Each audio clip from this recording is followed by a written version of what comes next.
Alegria de ter conosco hoje a doutora Ana Catarina Loureiro, médica e membro da Associação Médico Espírita aqui do Estado do Espírito Santo, que falará com o tema o que é importante para prevenir o suicídio.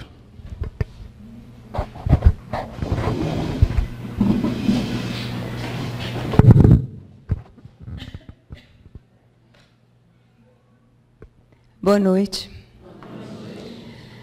Então, nós estamos no setembro, no mundo todo, esse mês é um mês que se comemora, é um mês que se dedica à prevenção do suicídio. Então, eu parabenizo a organização da casa, aos dirigentes, por trazerem um tema que diz respeito a uma situação tão dolorosa e uma situação tão prevenível, para que a gente possa conversar e, quem sabe, ajudar um pouco, diminuir essa dor que aflige algumas pessoas. Quando se faz a pergunta, o que é importante para prevenir o suicídio, a primeira resposta que nos vem à cabeça é dizer tudo. Tudo que você fizer é importante. Desde tentar ler uma notícia do jornal, tentando compreender o que está acontecendo, fazer uma prece, estar sentado aqui, tentando aprender um pouco mais. Tudo que você puder fazer é importante. Mas o que nós vamos deixar de mensagem aqui, nós vamos primeiro definir, conceituar, a partir de um estudioso que é considerado um marco na literatura dos estudos, não somente da suicidologia, mas também da sociologia. O sociólogo alemão Emile Durkheim, ele foi a primeira pessoa a estudar de uma forma metodológica destituída do peso moral a questão do suicídio. Até então, do ponto de vista de ciência oficial, isso era apenas pontual, de tal forma que não teve peso para a comunidade científica de então, porque a gente também não pode negar que Marx escreveu um pequeno opúsculo baseado nos dados de um policial francês chamado Péchot, e esse policial ele tinha o hábito de registrar os suicídios que ocorriam em Paris. Então, Marx ele teve acesso a esses registros de Péchot e teceu alguns comentários. Mas ele não fez de uma metodologia que fosse, de uma forma que fosse mais compreensível para os seus pares e para as pessoas daquela época. Quem vem fazer isso é Durkheim, e por isso mesmo o seu livro, O Suicídio, e ele, enquanto sociólogo, ele é considerado um marco e um pioneiro. E é Durkheim que vai nos auxiliar a dizer que suicídio é todo caso de morte que resulta, direta ou indiretamente, de um ato positivo ou negativo praticado pela pessoa, ato esse que a pessoa sabia que iria provocar sua própria morte. Quando ele está falando de um ato positivo ou negativo, ele está se referindo a alguma ação que ato positivo, a alguma ação que o indivíduo faça, tipo, utilizando alguma arma, alguma substância química em dose letal, ou alguma ação que o indivíduo deixe de fazer, onde ele sabe que, por exemplo, ao não tomar o seu remédio, ele vai morrer, porque tem uma doença coronariana gravíssima, por exemplo. Então, é essa situação que Durkheim vai chamar de ato positivo ou negativo, que o indivíduo sabia que iria provocar a própria morte. Então, esse é o primeiro conceito que nós temos de suicídio. Ele é um conceito utilizado até hoje nos artigos, em todas as revistas que tratam do estudo, e nós vamos, então, a partir desse conceito, refletir um pouco do que vem do que leva os indivíduos a praticar um ato assim. Tem um um suicidólogo brasileiro que eu gosto muito, que é Neuribo Ortega, da Unicamp, que ele diz que não há uma única maneira de se olhar ou se abordar a questão do suicídio, no seu livro Crise Suicida. O Neuri é um grande pesquisador brasileiro, é uma pessoa que, junto com o José Manuel Bertolotti, eles são os nossos representantes na Organização Mundial da Saúde no que diz respeito a suicídio. Ele fez um grande estudo na região de Campinas e os dados do seu estudo foram utilizados como base para se propor as cartilhas de prevenção do suicídio que existem até hoje, que são fornecidas para download gratuitamente pelo site da Organização Mundial da Saúde. Inclusive, as cartilhas têm em todas as línguas, e mesmo o português, que geralmente, às vezes, essas coisas acabam parando no inglês. Então, se o Neuri nos chama a atenção, nos convida a abordar, a analisar, a ver essa situação de várias maneiras, então eu queria fazer um convite a todos nós para que a gente olhasse a questão do suicídio com este olhar. Não com o olhar do corpo físico, mas com o olhar que ele é capaz de ir muito mais além do que a aparência externa, com o olhar do coração, com o olhar da alma. Porque nós só vamos compreender e sermos efetivamente pessoas com ações capazes de prevenir ou de diminuir a dor do outro, se nós formos capazes de olhar o outro com o coração. Enquanto a gente se debruçar somente para as aparências, somente para fatos exteriores, ainda que fatos exteriores sérios, se a gente não analisar isso com o coração, então a nossa ação será muito pouco fértil, às vezes até mesmo estéril. Então nós vamos trazer alguns dados aqui, mas que esses dados sejam vistos com a alma, sejam vistos com o coração, e que ele faça parte de um contexto de conhecimento que possa provocar reflexões, e essas reflexões provoquem mudanças de atitude a respeito do tema. Então, diante do convite, nós então trazemos os primeiros dados epidemiológicos, onde a Organização Mundial da Saúde, nessa publicação que saiu aqui em 2014, é a última publicação, uma das últimas publicações sobre dados epidemiológicos da OMS, ela vai dizer que o suicídio é a segunda causa de morte para os jovens entre 15 e 29 anos, que ocorre em torno de 800 mil suicídios por ano, isso representa um suicídio a cada 40 segundos, que 75% dos suicídios ocorrem em países de baixa e média renda. Nós somos um país de média renda, que os principais meios são os usos dos agrotóxicos, das armas de fogo e dos enforcamentos, que quando a gente analisa as três principais causas de morte violenta, guerra, homicídio e suicídio, o suicídio vai responder por 57% das causas de morte violenta. Portanto, morre-se no mundo mais por suicídio do que por homicídios e guerras, mesmo considerando as guerras que existem no Oriente Médio. Mas tem uma coisa muito interessante, ela vai dizer que os suicídios são preveníveis. E ela traçou uma meta para 2020, uma redução de 10% dos números de suicídios no mundo. Essa é a meta da Organização Mundial da Saúde.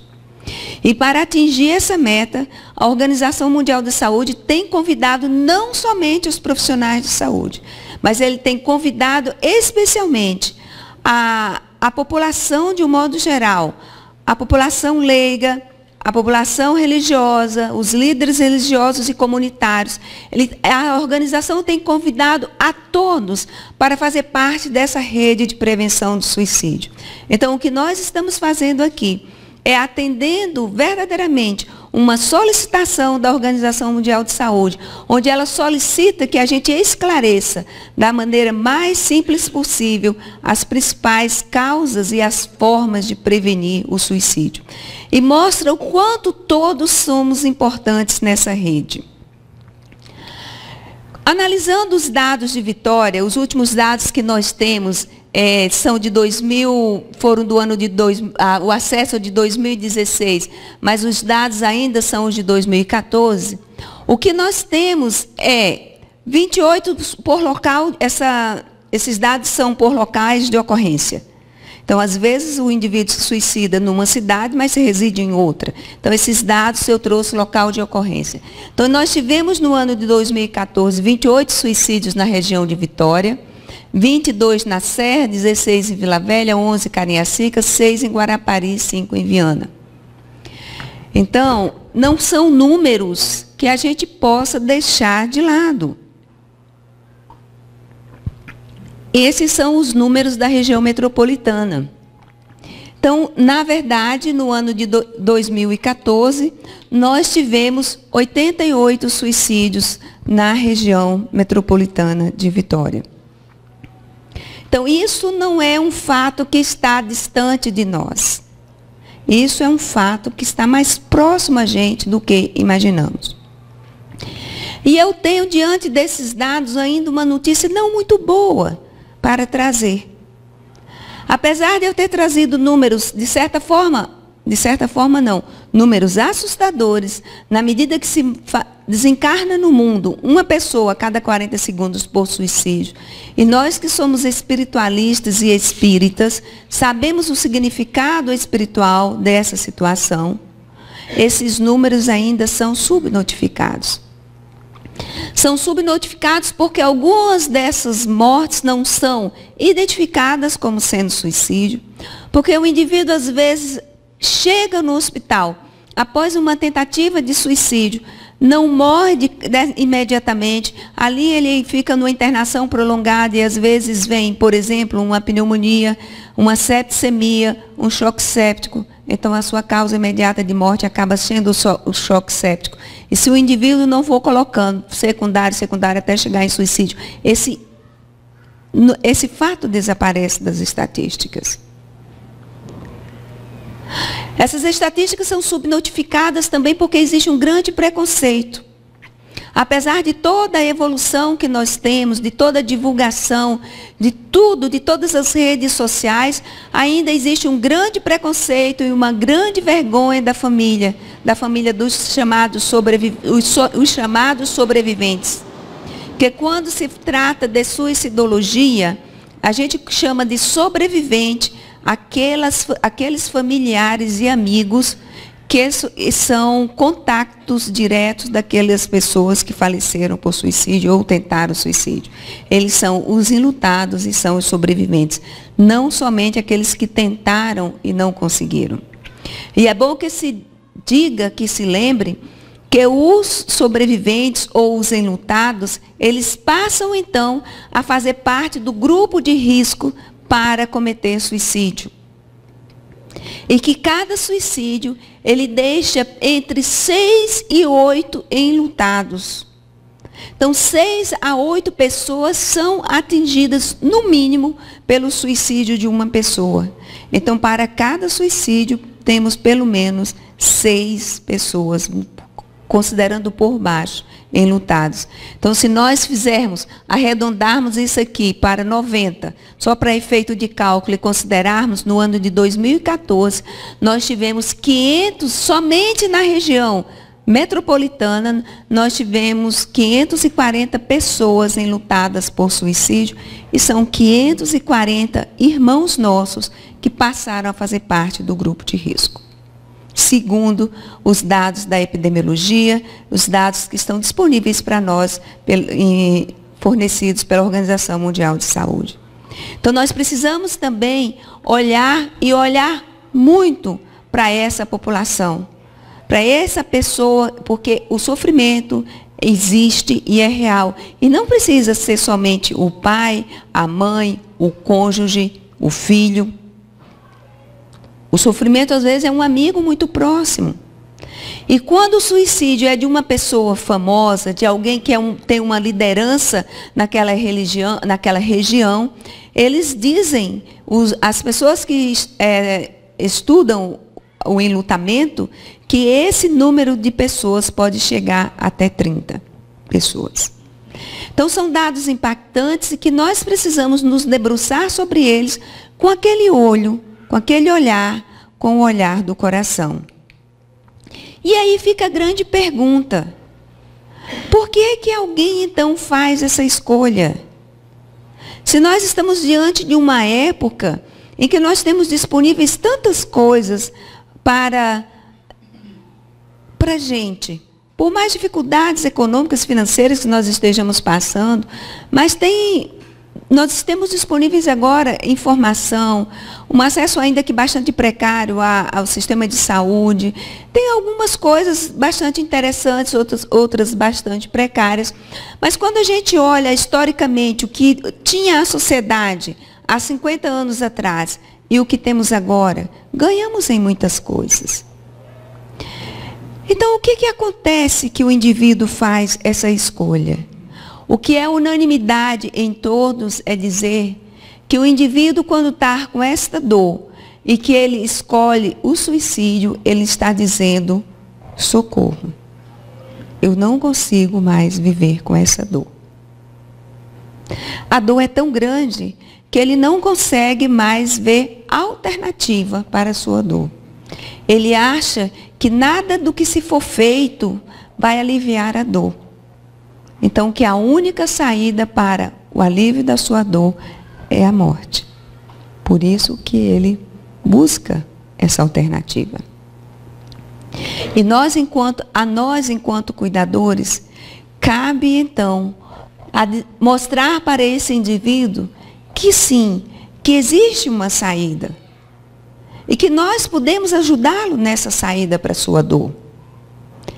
E o indivíduo que nós estamos falando é também aquele indivíduo que usa meios aparentemente não letais para cometer o suicídio.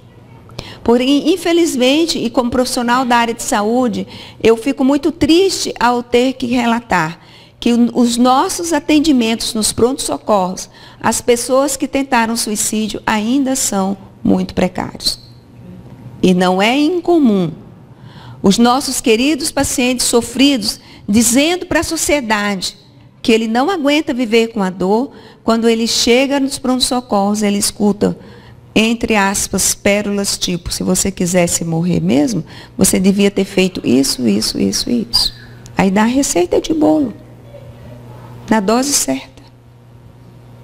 Ou tipo assim: eu estou tão ocupado querendo salvar a vida de quem quer viver e agora eu estou perdendo tempo com você. Ainda que isso seja uma realidade muito dura para a gente, sobretudo que é da área da saúde, ter que estar aqui dizendo, mas eu também devo dizer para vocês que a nossa formação não é adequada no que diz respeito à questão do suicídio. E ela não é adequada em nenhuma das áreas da saúde que nós temos.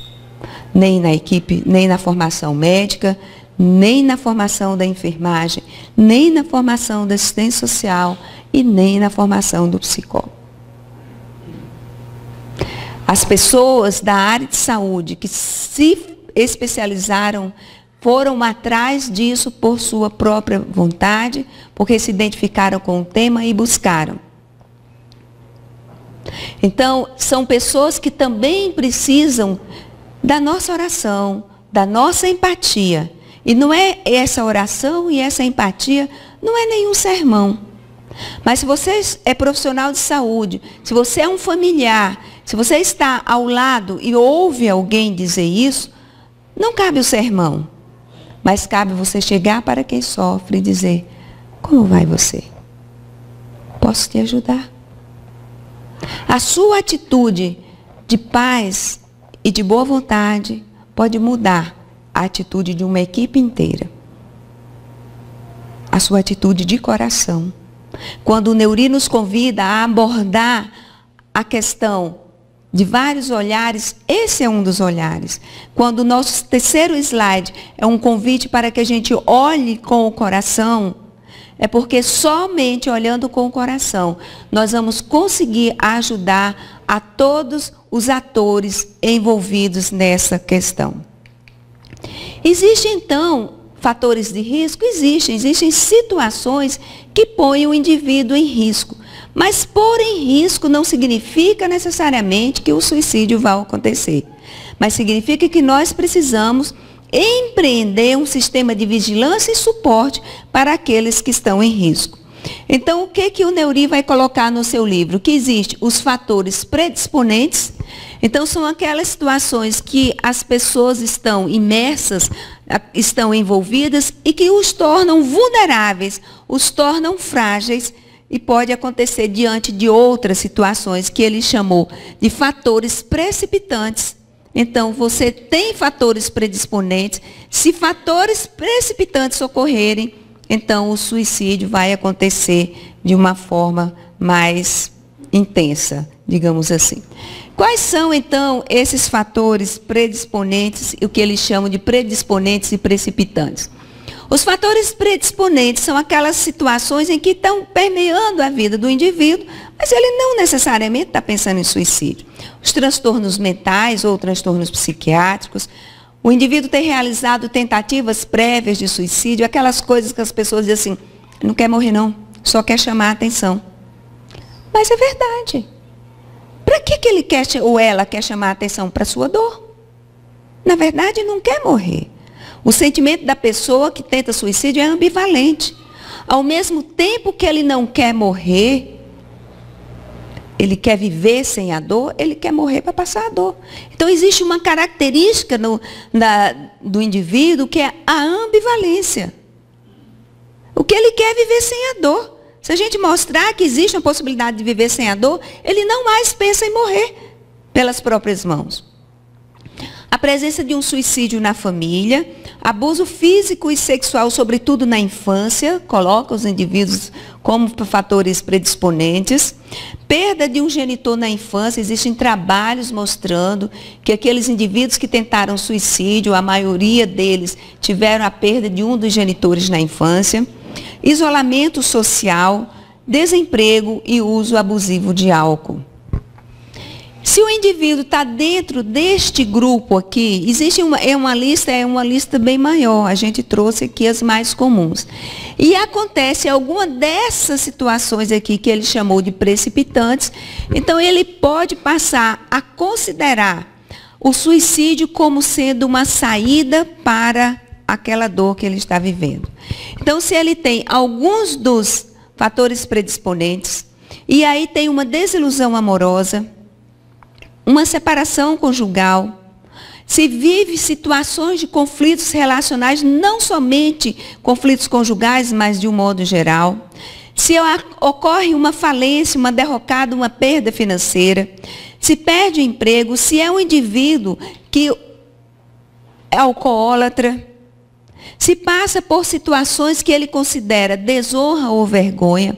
Então, se ele está inserido aqui e vivencia algumas dessas situações aqui, ele pode sim passar a considerar o suicídio como uma alternativa àquilo que ele está vivendo. Mas dentre esses fatores de risco, eu gostaria de chamar a atenção para o primeiro fator predisponente aqui, que são os transtornos psiquiátricos. E dentro dos transtornos psiquiátricos, gostaria de chamar a atenção para o transtorno depressivo. Embora a depressão não seja o assunto da nossa conversa, mas todas as vezes que se fala em suicídio, nós não podemos deixar de dar uma informação a mais a respeito do transtorno depressivo. E é interessante, entre aspas, que no final do século XX, né, lá no 1998, 99 por aí, o Divaldo disse numa palestra que a Joana de Ângeles estava pedindo para ele falar sobre depressão, porque a depressão seria o mal do século XXI. 17 anos depois que nós entramos no século XXI, nós temos as informações das nossas instituições de saúde de que a depressão, que o transtorno depressivo, ela é a primeira causa de afastamento de carga global de doença, tanto em pessoas do sexo masculino quanto em pessoas do sexo feminino, tanto nos países de alta renda, quanto nos países de baixa e média renda. Então, o ano passado, a Organização Mundial de Saúde, ela dedicou um encontro só para tratar sobre depressão. E deles definiram, nesse encontro que aconteceu em outubro, se eu não estou enganada, na Suíça, que este ano o Dia Mundial da Saúde seria sobre depressão. Então, o tema do Dia Mundial da Saúde, que foi no dia 7 de abril, foi depressão, vamos conversar. E a Organização Mundial da Saúde nos diz que em 1990, nós tínhamos 416 milhões de pessoas portadoras de depressão e ansiedade. Que agora, em 2013, o que era 416 milhões transformou-se em 615 milhões. E desses 615 milhões de pessoas, 350 milhões dessas pessoas estão sofrendo de transtorno depressivo. E das pessoas portadoras de transtorno depressivo, entre 14% e 16% cometem suicídio. Então, nós precisamos pensar bastante quando a gente olha para uma pessoa portadora de transtorno depressivo e diz que ela não faz isso ou aquilo porque ela não quer, porque ela tem preguiça. Isso é uma das coisas mais cruéis que alguém pode dizer para outro.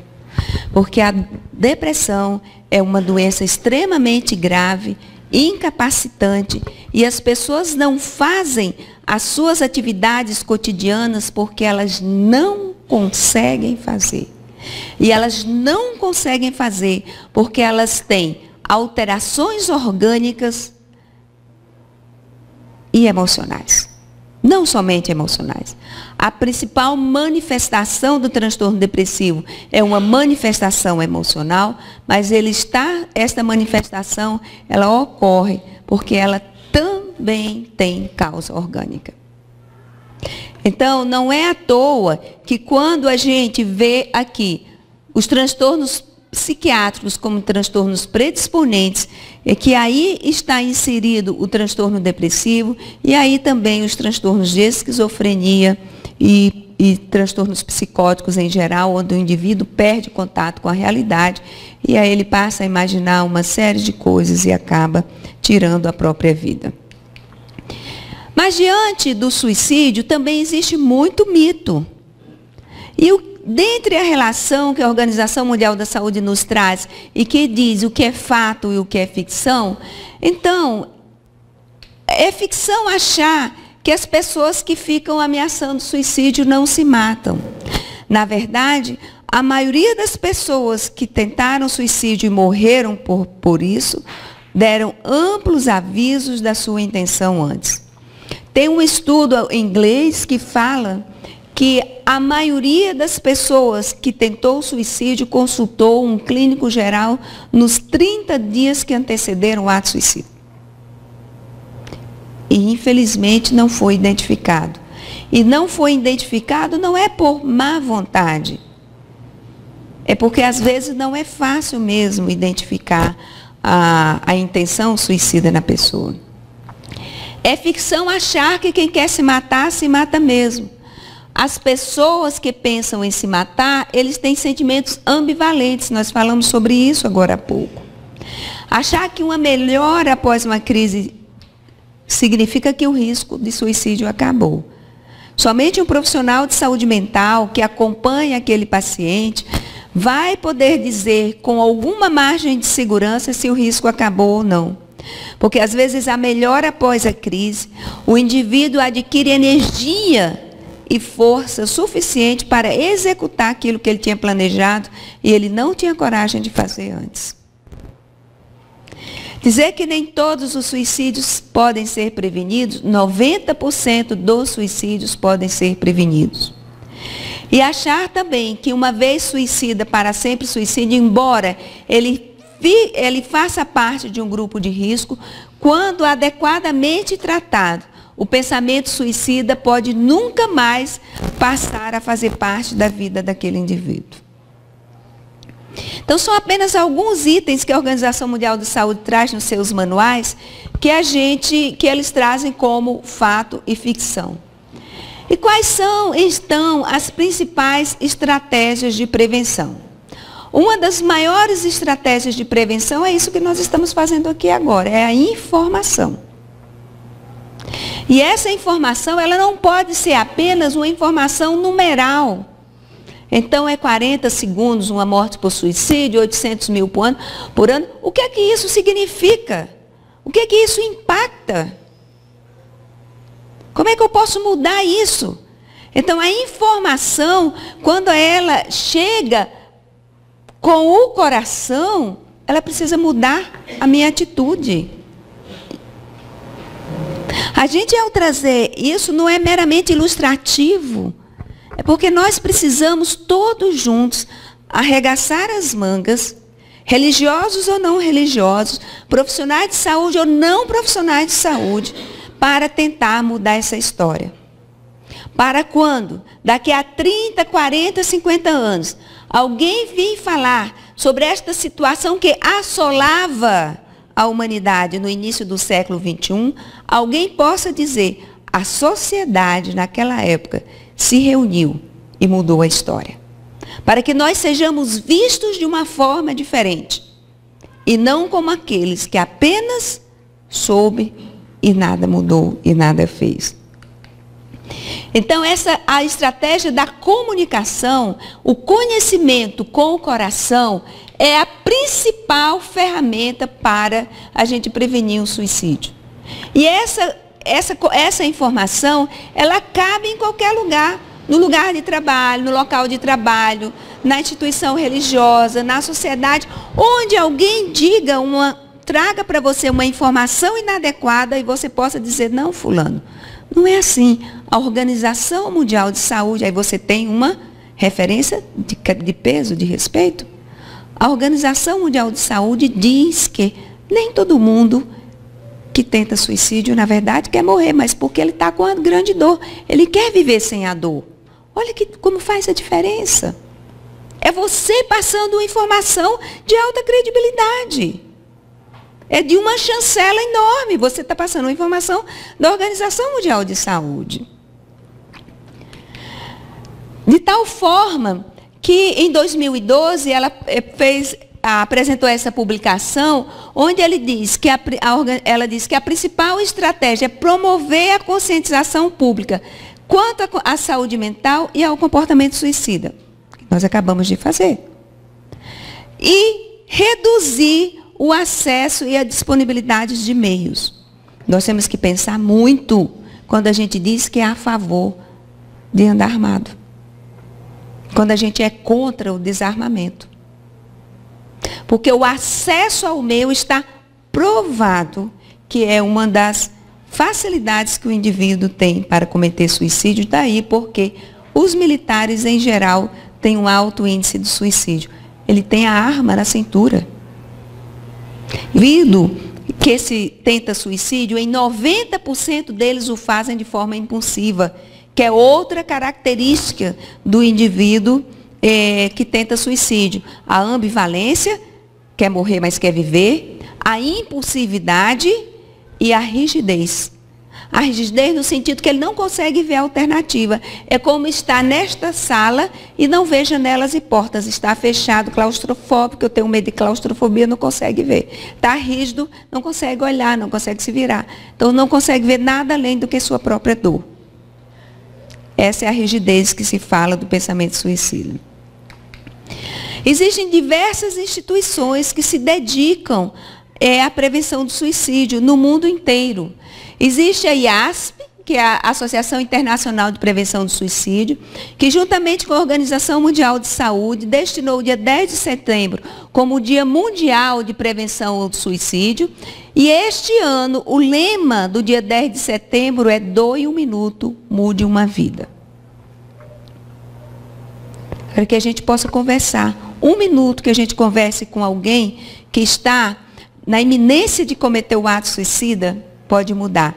Tem um relato de um bombeiro que estava socorrendo o indivíduo que ia pular de uma altura, e que ele chegou para a pessoa e conversou e perguntou: você tem filhos? Tenho. E você gostaria que o seu filho passasse a fazer parte do grupo de risco? Porque se você se jogar daí, o seu filho, doravante, passa a fazer parte do grupo de risco daqueles que vão tentar suicídio. A pessoa passou, parou e desceu. Foi 1 minuto. Uma estratégia bem feita. Um treinamento. Então, por isso que a IASP pede para a gente doar 1 minuto para mudar uma vida. Aqui está o site da IASP. Esse banner está disponível para download, para quem quiser colocar onde vocês acharem importante. Tem diversas línguas, inclusive o português. Os Estados Unidos, todo ano, ele faz uma conferência sobre suicídio. Então, esse ano foi a 50ª conferência de suicidologia. Então, há 50 anos, os Estados Unidos vem fazendo um grande evento de prevenção do suicídio. Existe na Europa a Aliança Europeia contra a Depressão. E aqui no Brasil nós temos o nosso querido CVV, que há 50 anos pergunta: como vai você? Atende 24 horas ininterruptamente. E atualizando, se modernizando no seu atendimento. Não mais somente por telefone, mas também via chat, computador. Porque eles perceberam que muitos jovens e adolescentes, eles dizem pelo chat coisas que eles não diriam ao vivo. E todo ano o CVV treina voluntários. E é uma instituição sem fins lucrativos e sem renda própria. Faz como a gente das instituições espíritas, jantares, chás, para manter, e os voluntários vão lá sem nenhuma renda, dão um plantão de 4 horas para atendimento, após um treinamento adequado. Porque para a prevenção do suicídio, não basta boa vontade, é preciso capacitação. E é bom que nós saibamos que hoje o CVV, uma instituição sem uma orientação religiosa definida exatamente para acolher a todos os que sofrem, mas ela foi criada por 5 jovens espíritas. Tá? E a espiritualidade é um fator de proteção? Sim. Vários estudos têm mostrado a espiritualidade como fator de proteção do suicídio. Vários trabalhos têm feito estudos comparativos em indivíduos com as mesmas características populacionais, onde o suicídio, eles avaliam o risco de suicídio dessas 2 populações e eles observam que os indivíduos que têm uma religiosidade intrínseca, uma espiritualidade, eles têm menor risco de suicídio do que aqueles que não têm. Essa semana eu li um artigo, um estudo caso-controle, ou seja, eles pegaram 110 pacientes que faziam hemodiálise e 114 pessoas da mesma faixa etária, habitantes da mesma região, com as mesmas características socioeconômicas, e compararam os pacientes com essas pessoas. Então, isso chama estudo de caso-controle. O caso eram os pacientes que faziam hemodiálise e o controle eram os outros que não faziam. E os pacientes que faziam hemodiálise, aqueles que não tinham numa prática religiosa e nenhuma espiritualização, eles tinham 8 vezes mais riscos de suicídio do que aqueles que tinham uma prática religiosa. Então, também a espiritualização, preocupar-se com a nossa espiritualização de uma forma adequada, é um fator de proteção para a saúde de uma forma geral, não somente para a redução do risco de suicídio. E o que diz a doutrina espírita? A doutrina espírita diz muitas coisas interessantes. e gratificantes.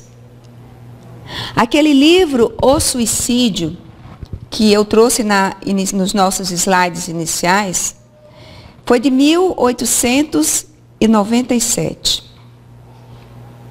O Livro dos Espíritos é de 1857, 40 anos antes. E Kardec já faz aos espíritos perguntas a respeito de suicídio. E ele vai abordar e analisar a questão de uma forma muito interessante. E eu convido que nós olhemos as informações espíritas, como nos sugere Emmanuel, nesse trecho do item 122 do livro Pão Nosso, quando ele diz que luta-se contra o crime, mas ampare-se a criatura que se enredou nas malhas tenebrosas do crime. O suicídio ele é analisado como uma grande falta pela doutrina espírita. Mas prestem atenção, quando vocês lerem, como é que os espíritos tratam aqueles que se suicidaram. Não é passando a mão na cabeça. Não é sendo paternalista, dizendo, tadinho, que pena que você suicidou. Não é tirando de ninguém a sua responsabilidade. Mas prestem atenção. Uma coisa é analisar o ato. É o maior ato de rebeldia da criatura contra Deus. Mas o rebelde é um doente. E todo doente precisa de tratamento. Então, no livro Os Fundamentos Espíritas, que se contrapõe à ideia do suicídio, nós vamos encontrar no Evangelho segundo o Espiritismo, no capítulo Justiça das Aflições, se eu não estou enganada, onde tem um tópico que, com toda certeza, se chama suicídio e loucura.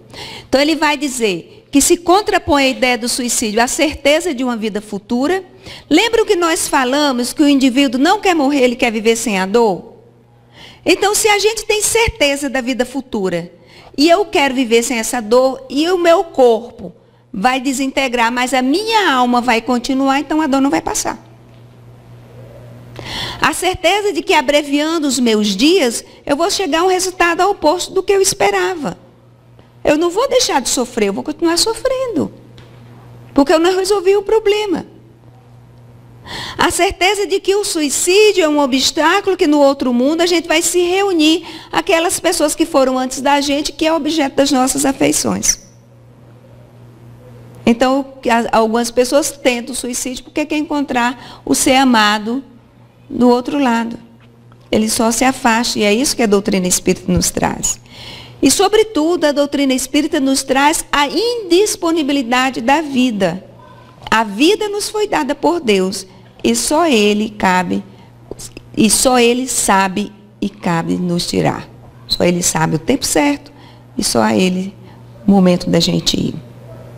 Esses são os principais fundamentos. No Livro dos Espíritos, nas questões 943 a 957, Kardec vai fazer essa análise muito interessante e em muitos tópicos muito parecidos com o que Durkheim faz. Porque Durkheim ele vai falar da importância da religião, da importância do contexto social onde o indivíduo está inserido, da relação que esse indivíduo tem com a sociedade e consigo mesmo. Então, ele vai fazer essa análise do ato suicida de uma forma sociológica, trazendo muitas coisas que estavam aqui colocadas por Kardec. Falando também da questão da saúde, do transtorno mental. Então, Kardec vai falar da origem como sendo um desgosto da vida. Quem está deprimido, está satisfeito com a vida ou está desgostoso da vida? Hein? Kardec traz isso em 1847. Vai trazer, sim, a indisponibilidade da vida. Vai trazer um suicídio como fuga. Fuga para quê? Fuga de quê? Da dor, não é? Não é da dor que o indivíduo quer se ver livre? Então, ele vai fazer essa análise. Vai falar que existe atenuantes. Quando ele considera a questão do transtorno mental grave, ele faz uma pergunta específica aos espíritos e a resposta dos espíritos é: o louco não sabe o que faz. ele analisando o suicídio de pessoas que tinham transtornos mentais graves. Vai falar das questões culturais envolvidas. Então, em muitos países, o suicídio era recomendado. Na Índia, até meados do século XX, na década de 40, as viúvas eram encorajadas a se jogarem nas piras, onde os corpos dos maridos estavam sendo cremados como prova de amor. Vá com Deus, meu amor, eu não vou virar churrasco, não. Então, culturalmente, hoje no Japão, qualquer coisa, até hoje no Japão, qualquer frustração que eles interpretam como desonra, pode ser razão para eles utilizarem isso como ferramenta para suicídio. De tal forma que o governo japonês resolveu encarar isso de frente e está mudando a história do Japão. Então nós precisamos ser partes desses indivíduos que mudam essa história. E ele vai falar também sobre a consequência, o que vai acontecer com os espíritos daquelas pessoas que tentam suicídio. E é muito interessante que quando Kardec vai falar das consequências, que a gente olhe o capítulo 5 do livro, da segunda parte do livro Céu e Inferno, quando ele vai falar especificamente sobre o suicídio. Vai conversar com espíritos que deixaram a vida pelo suicídio. E vamos observar que vai se comunicar com Kardec, espíritos que se suicidaram há poucos dias, 10 dias, até vários anos, quebrando aquele mito de que a pessoa que desencarna por suicídio não tem condições de se comunicar. E São Luís vai falar lá que as consequências e os níveis de dificuldade são as mais diversas. Exatamente porque todas essas coisas são levadas em consideração. É óbvio que o que é comum a todos os espíritos, diz lá São Luís, é a decepção. A decepção porque a sua dor continua. Às vezes até um pouco mais intensa. E ninguém espere que alguém vai se suicidar e vai chegar do outro lado ser um espírito de luz, que vai orientar uma reunião mediúnica. Não é isso que eu estou querendo dizer, quero deixar bem claro. Mas achar que a pessoa vai ficar em estado de sofrimento, deixa ou desce daquela maneira até completar o tempo que iria viver, também não é assim. Tem-se uma grande preocupação de revelar e de dizer, porque tem algumas informações, da questão da proximidade do espírito com o corpo físico após o seu desencarne. Essa característica ela não é somente para pessoas que desencarnaram por suicídio. É uma característica a todas as pessoas que são extremamente apegadas ao corpo físico, que têm dificuldade de se afastar do corpo físico após o desencarne. Então não precisa ninguém ficar preocupado com isso com relação ao suicídio. Vamos nos preocupar em evitar que chegue do outro lado pessoas que deixaram a vida pelas próprias mãos. Efetivamente, como é que eu posso ajudar enquanto ser social, enquanto indivíduo?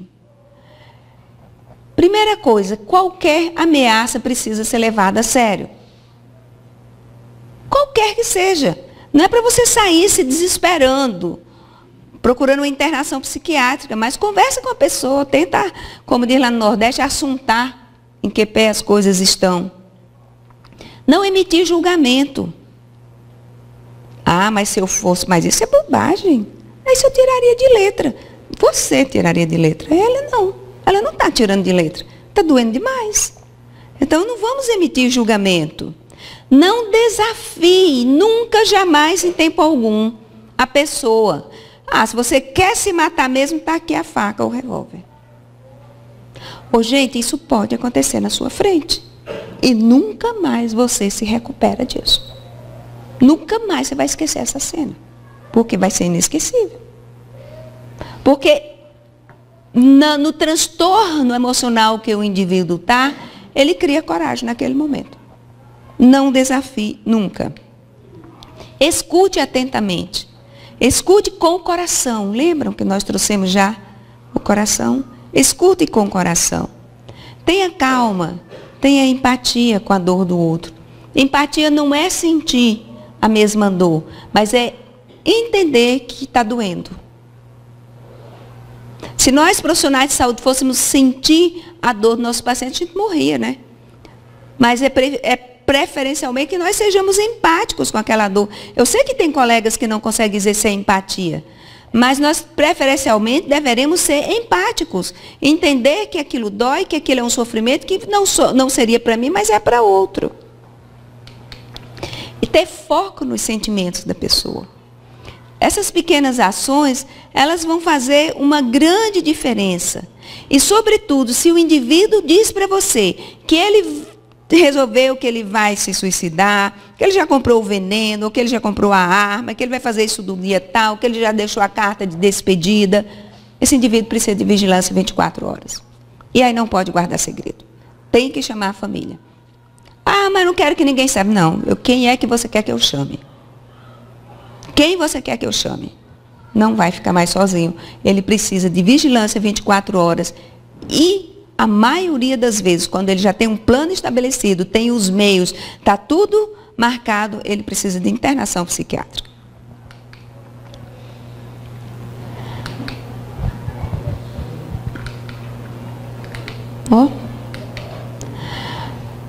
Do ponto de vista de medicina terrena, a pessoa vai precisar, se ele tem um risco alto, de tratamento psiquiátrico e psicoterápico. Não se sai de uma situação dessa sem medicamento e sem uma psicoterapia para entender o processo. Só medicamento não resolve, medicamento não muda sentimento, não dá compreensão. Então, a psicoterapia vai ajudar o indivíduo a compreender e a lidar melhor com sua dor, com as suas frustrações, com as suas dificuldades. Isso não se encontra em cápsula, isso não se encontra em comprimido, isso não se encontra em injeção, isso não se encontra em eletroconvulsoterapia. Então, precisa da psicoterapia. Suporte social é importantíssimo. Ele saber que pode contar com as pessoas da família ou com os amigos, se não tiver familiar. Tratamento espiritual de acordo com a religião do paciente. O objetivo não é espiritizar o mundo.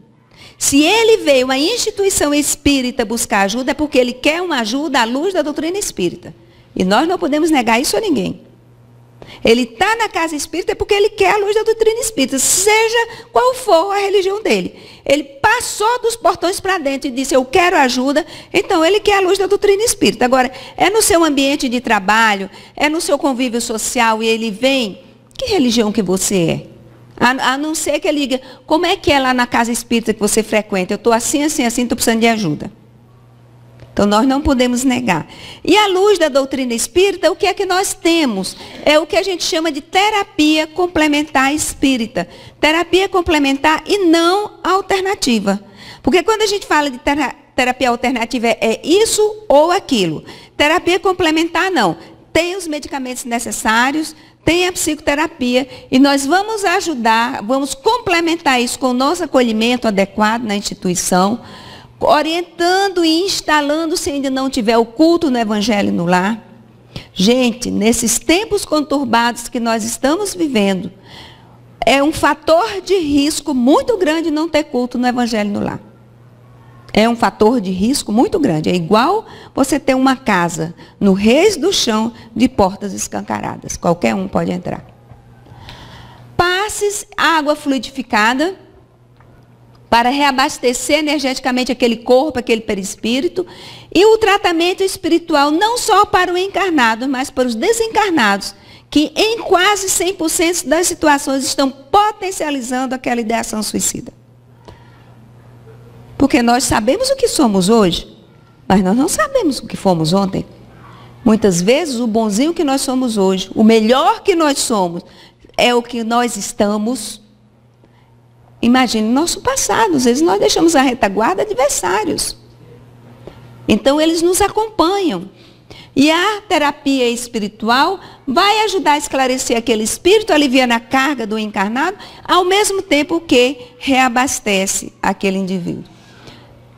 Encaminhamento para o CVV, orientar para que ele possa buscar os meios disponíveis para que o CVV tem.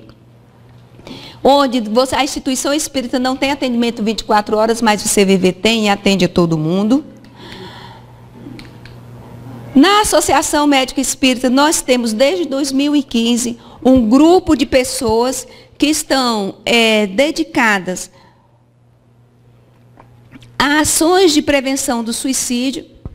Esse grupo é chamado de Projeto Ivone Pereira e nós temos o grupo chamado GAPS, eu já vou explicar para vocês. O objetivo do Projeto Ivone é desenvolver atividades voltadas da prevenção do suicídio. E essas atividades são capacitação para voluntários do atendimento fraterno das instituições espíritas, palestras públicas, o que eu estou fazendo hoje aqui é pelo Ivone, seminários, quando são solicitados. Nós temos uma reunião voltada, exclusiva, uma reunião mediúnica de oração, irradiação e atendimento às pessoas que estão pensando em suicídio e os espíritos que já se suicidaram, que isso é chamado prevenção e pós-venção. A prevenção é quando se ora para quem está encarnado e a pós-venção é o atendimento pós-tentativa de suicídio. E há 3 meses começou a funcionar na Associação Médico Espírita o GAPS. O GAPS é o grupo de apoio a pessoas enlutadas pelo suicídio. Neste momento, o atendimento do GAPS está voltado para o enlutado. A associação ainda não está estruturada para atender o paciente que tentou o suicídio e não morreu pelo fato. Então, repetindo, nós não estamos estruturados para o atendimento do paciente ainda. Nós almejamos chegar lá um dia. Nesse momento, nós estamos atendendo os familiares e amigos que se sentem enlutados pelo suicídio ou pela tentativa. Então, é uma reunião que ocorre mensalmente, na primeira segunda-feira de cada mês, na Federação Espírita, e a reunião começa às 20 horas. Para participar da reunião, os acolhidos não precisam ser espírita, mas eles vão ser acolhidos à luz da doutrina espírita, porque nós somos uma instituição espírita. Tá? Portanto, chegando ao finalmente da nossa conversa, porque o tempo já nos convida ao encerramento, eu deixo aqui algumas falas. E uma delas é do Padre Anselmo, no livro Memórias do Suicida, onde ele nos conclama: orai e afianço-vos, acreditai, que tereis começado forçosamente a programação das ações que devereis realizar para a confirmação do vosso progresso. É um apelo que o Padre Anselmo nos faz para que a gente ore pelas pessoas que deixaram esta vida pelo suicídio. E eu amplio o pedido do Padre Anselmo, numa ousadia sem fim, que oremos também para quem está pensando, para que eles não sofram tanto quanto. E a Joana de Ângeles, ela vai nos convidar, lá no livro Nascente de Bênçãos, toma a charrua do Evangelho e sai a lavrar a terra dos corações, porque Jesus te espera. Lavrar as terras dos corações do nosso próximo que está sofrendo, mostrando para ele que aquele terreno que agora é árido, que ele acha que não vai ser capaz de produzir nada, de tanta dor, de tanto sofrimento, que nós somos capazes, nós estamos dentro das nossas possibilidades, dispostos a ajudar e, quem sabe, tornar aquele terreno tão fértil que possa produzir belos frutos. Porque nós, assim como o mentor de André Luiz, nós achamos que só o amor socorre por dentro. Muita paz. E que Jesus abençoe a todos nós. Que abençoe a todos os que sofrem. E que, juntando essas energias que nós temos aqui à disposição dele, ele possa devolvê-las potencializadas a todos aqueles neste momento que estão com a dor tão grande na sua alma, pensando em deixar a vida pelo suicídio. Que haja vida e luz, muita luz na nossa caminhada.